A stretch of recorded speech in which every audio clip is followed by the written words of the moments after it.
മരയ്ക്കാർ കാക്കാടെ മുറുക്കാൻ കടയിലൊന്നിരിക്കാൻ പറഞ്ഞപ്പോൾ ഇരുന്നുമ്മ മടി കൂടാതര മണിക്കൂറോളം തുറ പറഞ്ഞിരുന്നതും ശരിയുമ്മ. മരയ്ക്കാർ കാക്കാടെ മുറുക്കാൻ കടയിലൊന്നിരിക്കാൻ പറഞ്ഞപ്പോൾ ഇരുന്നുമ്മ മടി കൂടാതര മണിക്കൂറോളം തുറ പറഞ്ഞിരുന്നതും ശരിയുമ്മ.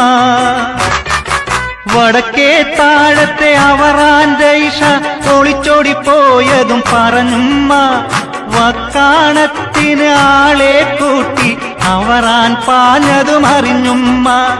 തെക്കേലെ അബു ഗൾഫിൽ പോയി കുടുക്കിൽ പെട്ടതും പറഞ്ഞുമ്മ. അതു കേട്ടവനും അലവിത്താത്ത തല ചുറ്റി വീണതും അറിഞ്ഞുമ്മ. മരയ്ക്കാർ കാക്കാടെ മുറുക്കാൻ കടയിലൊന്നിരിക്കാൻ പറഞ്ഞപ്പോൾ ഇരുന്നുമ്മ